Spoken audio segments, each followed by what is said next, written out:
다 함께 일어나셔서 8장 찬송을 부르시겠습니다.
사랑의 하나님, 나간 자가 다시 돌아오기를 기다리시며 잃어버린 자를 오늘도 찾으시는 주님, 오늘 이 시간 참으로 부족하고 못난 우리가 주님 앞으로 나왔습니다. 마을 어귀로 달려나와 돌아오는 탕자를 맞아주신 아버지처럼 오늘도 우리를 맞아주시고 품에 안아주시니 감사합니다. 아들이라 자녀라 칭함을 받기에는 합당하지 아니하니 그저 종으로라도 써달라고 간구하였던 어느 아들, 그 탕자의 마음이 바로 오늘 우리의 마음임을 고백합니다. 주님, 우리를 긍휼히 여겨 주시옵소서. 아버지를 멀리 떠나 내 뜻대로 살려 하였으나 그 자유의 결과는 결국 실패와 고통이었습니다. 나 홀로 돛대를 잡고 내 마음대로 항해를 하고 싶었으나 폭풍과 거센 파도에 그만 정신을 잃고 말았습니다. 하나님, 우리가 교만하였습니다. 우리를 용서하여 주시옵소서. 썩어질 육체를 채우느라 빨랐던 우리의 손을 용서하여 주시옵소서. 욕망을 향해 힘껏 달려간 우리의 발을 용서하여 주시옵소서. 헛된 것을 부러워하며 갈망하였던 우리의 눈을 용서하여 주시옵소서. 성도답지 못하였습니다. 주님의 자녀답지 못하였습니다. 도리어 주님의 근심이 되고 사람들의 비난거리가 되었습니다. 기도해야 함을 알면서도 기도하지 않았습니다. 마땅히 베풀고 나누어야 할 함을 알면서도 인색하였습니다. 감사하여야 함에도 도리어 절망하고 불평했습니다.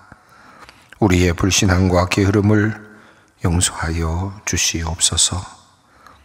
우리의 모든 죄를 주님의 보혈로 깨끗이 씻어주시고 우리를 새롭게 하여 주시옵소서. 지금은 하나님과 나만이 아는 죄를 생각하며 묵묵히 참회의 기도를 드립니다. 하나님이 세상을 이처럼 사랑하사 독생자를 주셨으니 이는 그를 믿는 자마다 멸망하지 않고 영생을 얻게 하려 하심이라. 그러므로 이제 그리스도 예수 안에 있는 자에게 결코 정죄함이 없느니라. 아멘.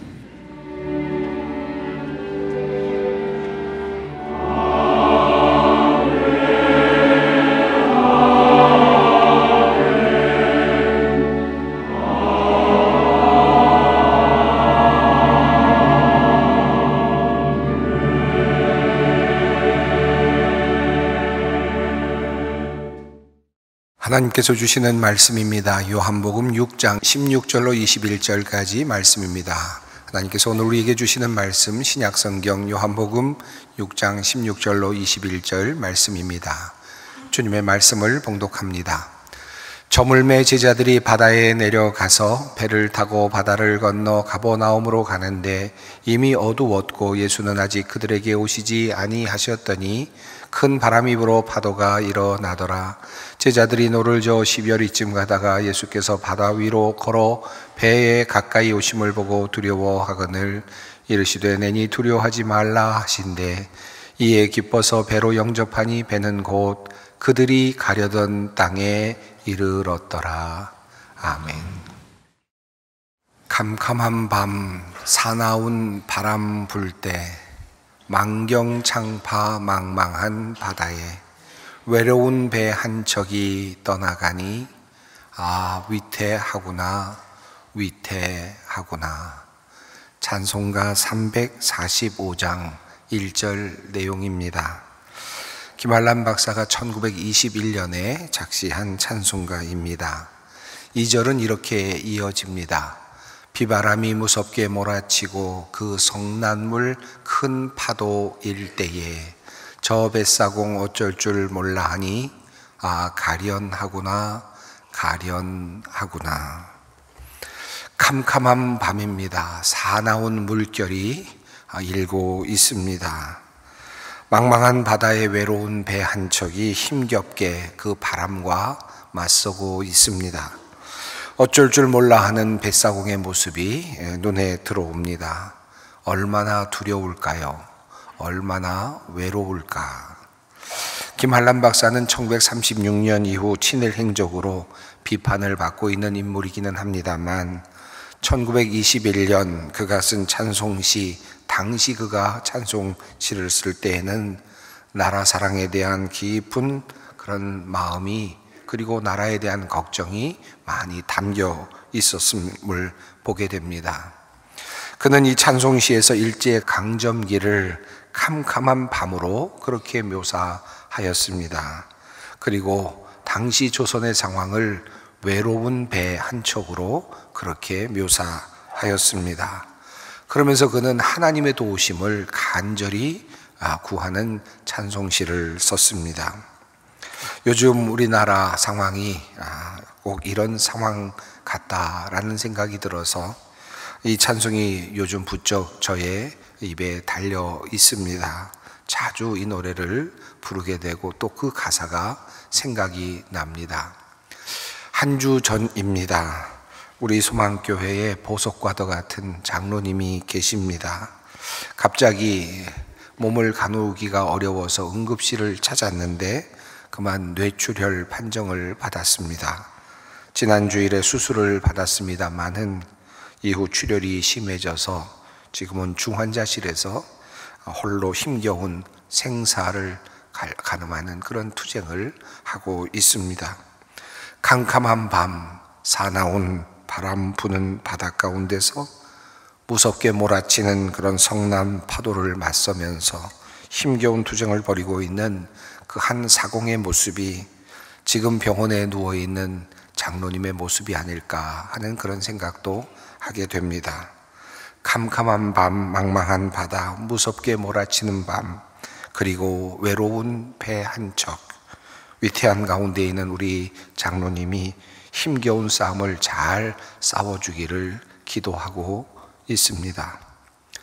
얼마나 많은 사람들이 이와 비슷한 상황을 경험했을까? 얼마나 많은 사람들이 지금도 이와 비슷한 상황을 지금 헤쳐가고 있을까 생각을 해봅니다. 사업을 하던 중에 망망한 바다에 떠 있는 것처럼, 그런데 세찬 파도가 몰려오고 홀로서는 도저히 감당할 수 없을 것 같은 그와 같은 경험을 하면서 애타게 그렇게 살아가고 있는 그런 어떤 사람도 있겠죠. 가난 그 자체를 극복하기 위해서 힘겨운 싸움을 하고 있는 사람도 있을 것입니다. 조금 벌어도 또 나가고, 조금 벌어도 또 나가고, 또 병원비로 나가면서 끝없이 그 가난을 극복하기 위해서 애쓰고 애쓰지만, 그러나 그것을 극복하지 못하고 힘겨운 싸움을 하고 있는 어떤 사람도 있겠지요. 또 병에 걸려서 건강과 사투를 벌이고 있는 분들도 있습니다. 앞서 말씀드린 장로님처럼 병원에서 또 힘겨운 싸움을 벌이고 있는 그런 분들도 많이 있습니다. 억울한 재판 또는 모함을 받아서 힘겹게 정의를 펴기 위해서 그렇게 애쓰며 힘겨운 싸움을 싸고 있는 또 다른, 배를 타고 있는 외로운 배 한 척을 끌고 있는 또 다른 한 그런 선원도 있을 것입니다. 오늘 말씀은 인생을 살다가 갑자기 풍랑을 만나 힘겨운 싸움을 하고 있는 분들을 위한 주님의 말씀입니다. 힘겨운 삶을 살아가고 있는 분들이라면 오늘 말씀이 여러분들에게 큰 위로가 되기를 간절히 바라는 마음입니다. 오늘 본문 말씀은 이미 함께 읽었습니다마는 그다지 매력적으로 다가오는 그런 느낌의 말씀은 아닙니다. 자세한 내용이 들어있지도 않고 감정적으로 풍부함이 담겨 있지도 않은, 좀 어찌 보면 거칠은 단순한 표현의 그런 양식으로 되어 있는 그런 성경 본문입니다. 단순한 내용과 구조로 이어지고 있는 말씀이죠. 오늘 본문 말씀은 이렇게 시작이 됩니다. 저물매 제자들이 바다에 내려가서 배를 타고 바다를 건너 가버나움으로 가는데 이미 어두웠고 예수는 아직 그들에게 오시지 아니하셨더니. 이것이 오늘 본문의 이야기의 시작입니다. 오늘 본문 앞부분을 보면 예수님께서 보리떡 5개와 물고기 2마리로 5,000명을 먹이시는 기적을 보여주시는 장면이 바로 오늘 본문 말씀 앞에 놓여 있습니다. 오늘 본문 바로 다음에 나오는 이야기는 많은 사람들이 예수님을 찾아서 배를 타고 걸어서 예수님이 있는 곳으로 몰려 들어오고 있는 그런 내용이 바로 뒤에 붙어 있는 내용입니다. 한마디로 말하면 예수님께서 왕성한 사역을 하고 계시던 바로 그때, 예수님께서 사람들에게 기적을 보여주시던 바로 그때 일어났던 일입니다. 예수님께서는 오병이어의 기적을 보여주신 다음에 사람들이 예수님 앞으로 몰려 들어오는 것을 보시고는 잠시 자취를 감추셨습니다. 예수님께 드려지고 있는 그런 인기라고 그럴까요? 영광이라고 그럴까요? 이와 같은 것들을 피하시고자 하신 것 같습니다. 자기를 감추시고 그리고 산으로 올라가셨습니다. 자기를 비울 줄 아는 참으로 지혜로운 예수님의 모습입니다. 예수님께서 잠시 자리를 비우신 바로 그때 당연히 제자들만 남아 있었겠죠. 그리고 날이 저물었습니다. 그런데 흥미롭게도 제자들은 예수님을 두고는 그냥 배를 타고 가버나움으로 향합니다. 오늘 이야기가 바로 그 내용입니다. 왜 제자들이 예수님을 그냥 두고 자신들만 배를 타고 떠났는지 그 이유를 성경은 우리에게 말하고 있지는 않습니다. 하지만 흥미롭게도 오늘 본문과 평행 구절이 있는 마태복음 14장 또 마가복음 6장 역시 예수님께서 제자들과 함께하지 않으신 채로 제자들이 배를 타고 여행을 떠났다, 이 항해를 떠났다라는 사실을 우리들에게 알려주고 있습니다. 그러므로 오늘의 이야기는 단순하지만 매우 중요한 한 가지 사실로부터 시작이 됩니다. 예수 없이 떠난 항해입니다. 예수 없이 떠난 항해. 가버나움에서 만나기로 약속을 했을지는 모르겠습니다만 분명한 것은 제자들은 예수 없이 자신들만의 항해를 시작하였습니다. 제자들은 물론 베테랑급 선원들이었습니다. 이미 오랫동안 갈릴리 바다에서 고기를 잡아왔던 잔뼈가 그것으로 굵은 사람들이었습니다. 그다지 큰 걱정 없이 당연히 항해를 시작했을 것입니다. 예수님이 자리에 없다는 것이 그들에게는 그다지 큰 문제가 아니었을 거라는 말입니다. 사실 가버나움으로 떠나는 것은 어부였던 제자들에게는 그저 하나의 일상이었을 겁니다. 늘 배를 타고 여기저기를 오고 가는 일은 그들에게는 너무나도 당연한 일이었기 때문이죠. 목적지도 이미 정해졌습니다. 가버나움으로 목적지가 확정이 되었습니다. 그렇게 그들은 편안한 마음으로 늘 하던 대로 가버나움으로 출발을 했을 것입니다.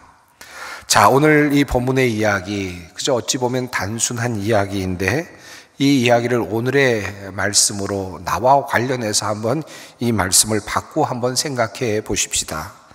가버나움을 향해 항해를 떠난 제자들의 모습에서 어딘가 목적지를 향해 떠나고 있는 나의 모습을 한번 함께 연결해 보면 어떨까 합니다.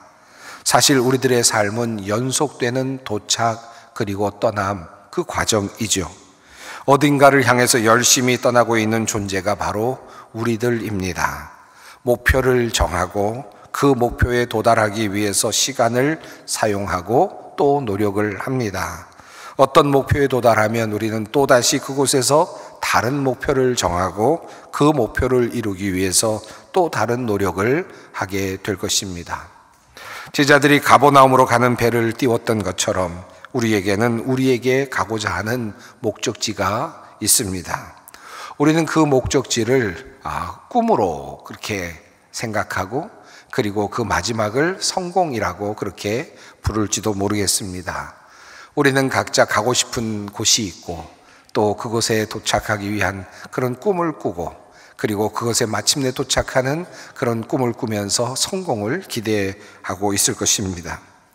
자, 그런데 성경은 그 제자들이 탄 배가 10여리쯤 갔을 때 큰 풍랑을 만나게 되었다고 우리에게 알려주고 있습니다. 제자들이 탄 배가 풍랑을 만났다라는 사실은 우리에게 어떤 의미로 다가올까요? 그저 그냥 그런 일이다라고 생각할 수는 있지만 어떤 분들은 이렇게 말할지도 모르겠습니다. 예수님 없이 떠난 여행이니까 당연히 풍랑을 만났지라고 생각을 하실 수도 있겠지만 성경의 다른 본문을 보면 예수님과 함께 떠났던 배, 바로 그 여행에서도 풍랑이 있었던 것을 우리는 볼 수 있습니다. 그러니까 예수님이 있었느냐 없었느냐가 중요한 것도 아니라는 것도 알게 되죠. 그렇다면 제자들이 타고 가는 이 배가 그냥 함몰할 수 있는 그런 상황이 되었다라는 것은 어떤 의미이겠습니까? 여러분, 제자들은 어떤 사람들입니까? 예수님께서 애지중지 키우고 훈련시키시고 또 미래를 기대하면서 그렇게 훈련시켜 왔던 좋은 인재들 아니겠습니까? 그런데 그들이 풍랑을 만나서 만약에 그곳에서 그냥 죽게 된다면 얼마나 억울하고 안타까운 일일까요? 예수님에게도 큰 안타까운 일이 아닐 수 없습니다. 그러니 제자들이 풍랑을 만났다는 것은 과연 어떤 의미가 있는가? 어떻게 제자들에게 그런 풍랑이 일어날 수 있을까 하는 그런 생각을 해보게 되기도 합니다. 예수님을 잘 믿는 우리들에게 풍랑과 풍파가 다가올 수 있다라는 사실을 바로 이 이야기는 우리에게 알려주고 있습니다. 예수님을 잘 믿는 사람이라고 고통이 없고 그리고 어려운 일이 일어나지 않는 것이 아니다라는 뜻입니다. 우리는 우리의 삶 속에서 우리가 원하는 목적지로 가던 중에 고난을 만나기도 하고 풍랑을 만나기도 합니다. 이것은 하나님의 부재가 아닙니다. 하나님의 부재 때문에 일어난 일이 아니라 인간의 실제 때문에 일어나는 일입니다. 다시 말하면 인간의 실제가 그러하다는 것입니다. 인간이기에 고난과 풍파를 만나게 된다는 것입니다. 그저 인간일 뿐입니다. 이것이 우리에게 고난과 그리고 어려움이 닥치는 이유입니다. 장로님께서 쓰러진 후에 많은 분들이 많이 묻습니다. 어떻게 이렇게 교회를 열심히 섬기시던 분이 나라를 위해서도 또 교회를 위해서도 교단을 위해서도 힘쓰시던 그런 분이 어떻게 이렇게 쓰러지실 수가 있습니까? 특별히 청년부 우리 대학부 학생들을 많이 사랑하고 또 가르치셨던 분이셨기에 많은 청년들이 정말 당황하면서 그렇게 안타깝게 그렇게 질문을 던진다고 합니다. 왜 이렇게 좋은 분이 쓰러졌습니까? 왜 이런 분이 이렇게 자리에 누워 있어야 합니까? 라는 질문을 던지는 것이죠. 그러나 사실 그것은 그래서 인간입니다. 이것이 바로 인간의 현 주소라는 말입니다. 시편 23편 말씀입니다. 여호와는 나의 목자시니 내게 부족함이 없으리로다. 이 말씀은 시편 중에서도 주옥과 같은 말씀으로 우리 모두가 사랑하는 말씀이죠. 시편의 기도자는 여호와는 나의 목자이시다. 그래서 나는 부족함이 없다라고 그렇게 이야기를 합니다. 그런데 이어서 그는 이렇게 이야기를 이어갑니다. 내가 사망의 음침한 골짜기를 다닐지라도, 내가 부족함이 없다. 주님이 여호와는 나의 목자이시다라고 하는 이런 고백을 했다면 아마도 이런 내용이 나와야 되지 않겠습니까? 내게 부족함이 없으리로다. 나에게는 사망의 음침한 골짜기가 절대로 없다. 이렇게 이야기가 이어져야 될 것 같은데, 여호와는 나의 목자시니 내게 부족함이 없으리로다 라고 말씀을 하고 고백을 한 시편의 기도자는 내가 사망의 음침한 골짜기를 다닐지라도 라는 말로 자신의 이야기를 찬송을 이어갑니다. 그러므로 시편의 저자의 고백은 이러한 것이죠. 내가 사망의 음침한 골짜기를 지나갈 때도 있다. 하지만 하나님께서 함께 하시니 나는 부족함이 없다. 이렇게 고백을 하는 것입니다. 하나님을 믿는 사람에게도 사망의 음침한 골짜기는 존재합니다. 애굽의 압제에서 벗어나 가나안으로 향하던 모세와 이스라엘 백성을 생각해 봅니다. 그들이 애굽을 떠나 가나안 땅으로 목적지를 정하고 떠났습니다. 목적지가 정해졌습니다. 가나안 땅입니다. 그리고 그 모든 것은 하나님에 의해서 인정이 되었고 추진이 되었습니다. 그 출발은 하나님의 명령에 의한 것이었고, 그리고 하나님의 인도하심을 따르는 거룩한 출발이었습니다. 그러므로 하나님께서 목자가 되시고 하나님께서 이끌어 가시는 이스라엘 백성들이니 그들에게는 사망의 음침한 골짜기가 없어야 되지 않았겠습니까? 그러나 그렇지 않았습니다. 그들은 폭풍치는 바다의 경험을 합니다. 곧바로 홍해라고 하는 곳에 맞닥뜨리죠. 그리고 그 홍해가 그들을 삼킬 듯 기다리고 있었습니다. 이것이 바로 이스라엘 백성들이 경험했던 사망의 음침한 바다였습니다. 이 모든 것이 우리 인간이 경험하게 되는 이 삶의 현실이라 할 수 있습니다. 많은 사람들이 자신이 가고자 하는 목적지를 향해서 출발합니다만, 또한 많은 사람이 또 그 과정에서 이렇게 폭풍을 만나고 위태한 일을 경험하게 됩니다.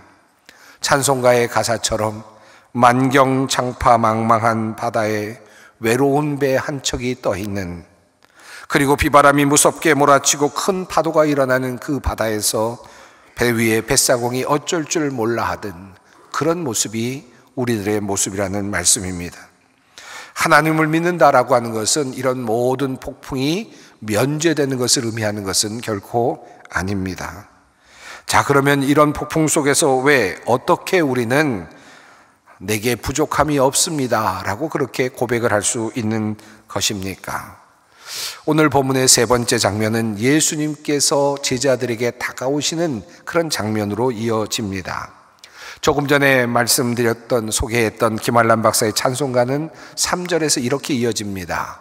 절망 중에 그 사공 떨면서도 한 줄기의 밝은 빛 보고서 배 안에도 하나님 계심 믿고 오 기도 올린다 기도 올린다. 아버지여 이 죄인 굽어보사 성난 풍랑 잔잔케 하시고 이 불쌍한 인생을 살리소서. 오 우리 하나님 우리 하나님. 오늘의 본문은 폭풍을 만난 제자들에게 예수님께서 바다 위로 걸어오셨다는 사실을 우리에게 알려주고 있습니다.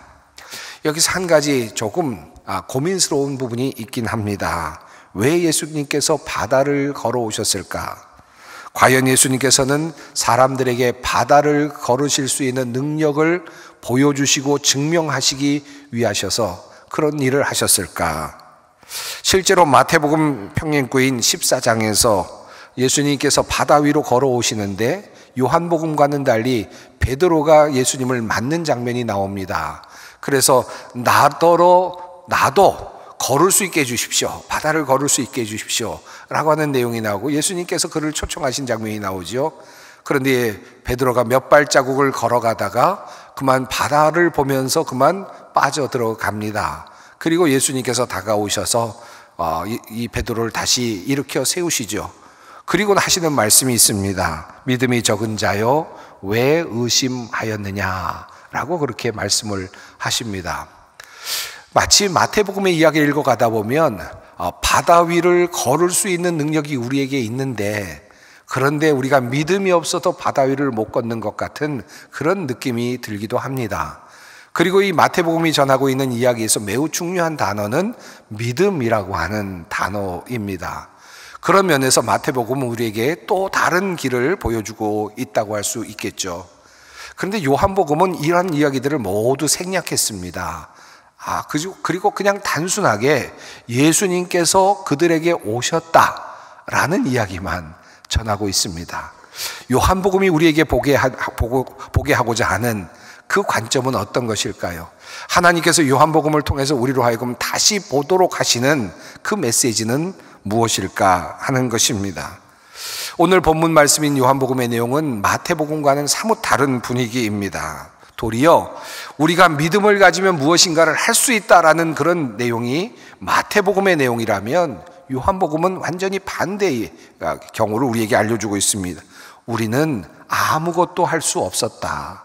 풍랑 속에서 우리가 할 수 있는 일은 아무것도 없었다라는 사실을 우리에게 알려주고 있습니다. 폭풍을 만나서 당황하고 있는 제자들, 폭풍 속에서 어찌할 바를 몰라 하고 있는 제자들, 그런데 그들을 향하여 오고 계시는 예수님, 이것이 요한복음이 우리에게 전하고 있는 내용입니다. 예수님을 만났을 때 제자들은 얼마나 반가웠을까? 예수님께서 오셔서 배 위에 오르셨을 때 그들의 마음이 얼마나 평안을 얻을 수 있었을까? 예수님께서 폭풍 속에서 고통을 당하고 있는 제자들을 그냥 두고 보시지 아니하시고 달려오고 있는 모습을 성경은 우리에게 알려주고 있습니다. 요한복음의 어떤 전체적인 흐름에서 본다면 예수님은 지금 5,000명을 먹이신 다음에 자기 자신과 하나님과의 깊은 교제를 위해서 산 위로 올라가신 후였습니다. 그리고 예수님께서는 하나님과 깊은 교제를 나누고 계셨겠죠. 그리고 제자들은 지금 배를 타고 각자의 자리로, 그래서 그 배를 가지고 지금 가버나움으로 가고 있는 중이었습니다. 기도 중에 아마 예수님께서는 그 사실을 알아차리셨을 겁니다. 하나님과의 깊은 교제를 중단하시고 하나님과의 깊은 기도의 자리를 끝내시고 예수님께서는 자리를 박차고 일어나십니다. 그리고 제자들에게 향하여 달려오시는 겁니다. 10리쯤 지났다라고 되어 있으니까 바다로부터 시작해서 해변으로부터 시작해서 한 4km 정도 들어간 위치였습니다. 거기까지 예수님께서는 한 걸음으로 달려오셨다는 것입니다. 만약에 예수님께서 이렇게 바다를 걷는 것을 이적으로 보이심으로써 사람들에게 칭찬을 받기를 원하셨다면 예수님께서는 그 밤에 달려오지 않으셨겠죠.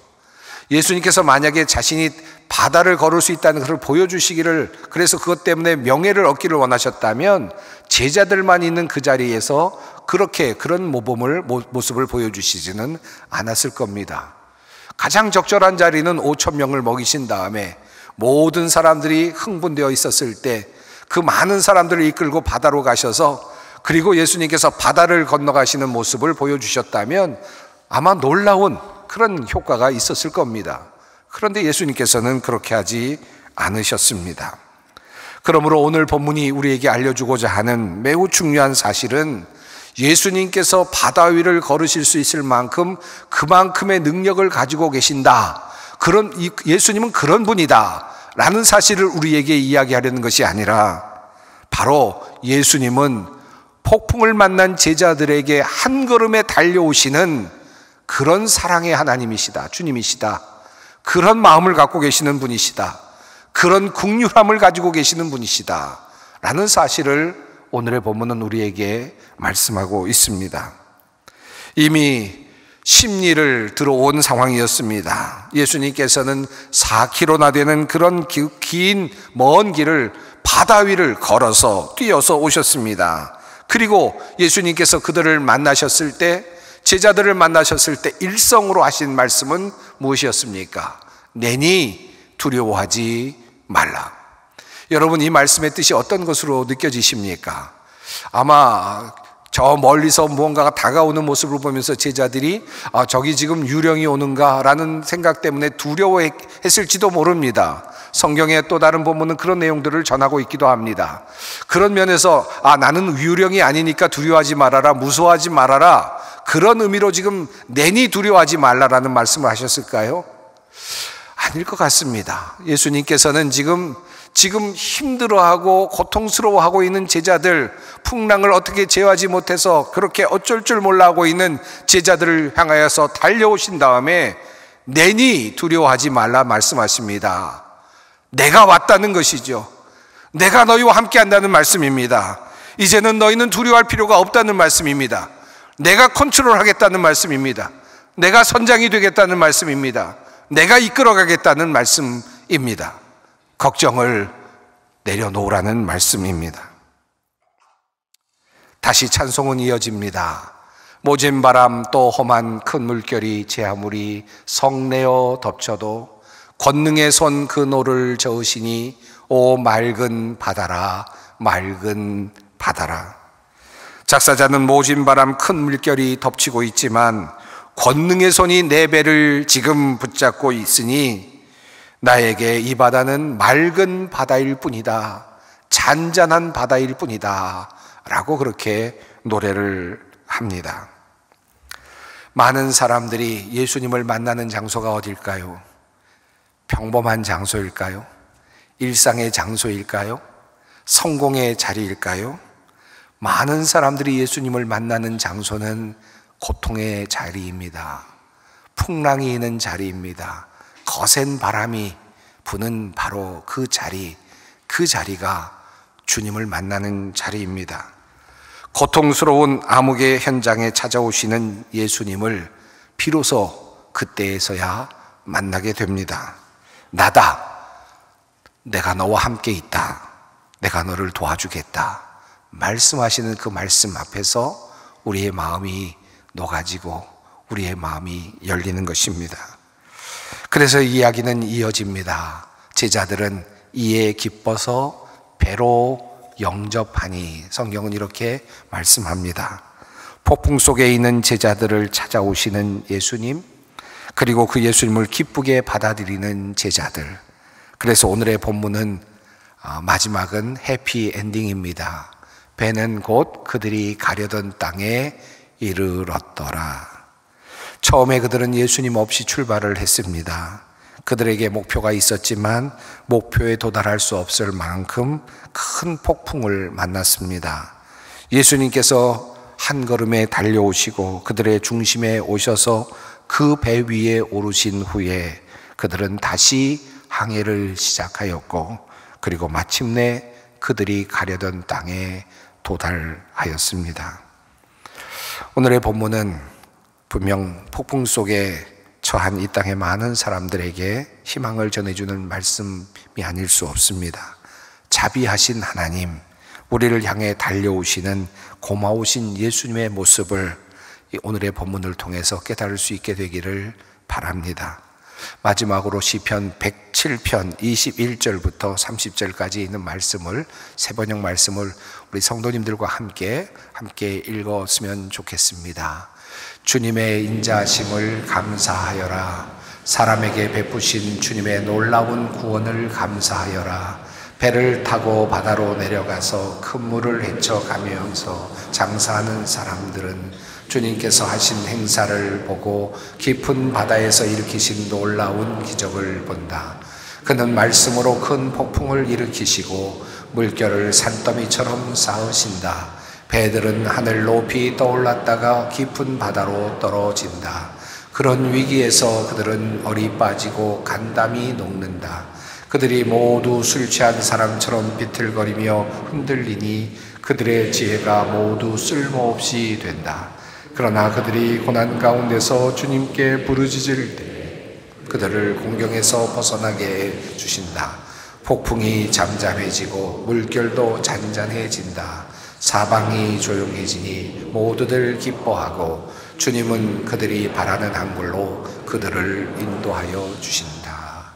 아멘. 기도하겠습니다. 거룩하시고 자비로우신 하나님, 우리가 비록 사망의 음침한 골짜기로 다닐지라도 주께서 우리와 함께하여 주심을 다시 기억합니다. 주님을 따르며 불안해하지 않게 하시고 두려워하지 않게 하여 주시옵소서. 주님과 함께하는 하루하루가 맑은 바다를 항해하는 것임을 영의 눈을 열어보게 하여 주시옵소서. 주님께서 주신 말씀 깊이 마음에 새기고 기쁨으로 살아갈 수 있도록 성령님 역사하여 주시옵소서. 우리 구주 예수 그리스도의 이름으로 기도드리옵나이다. 아멘. 우리 주 예수 그리스도의 은혜와 하나님의 사랑과 성령의 교통하심이 너희 무리와 함께 있을지어다. 아멘.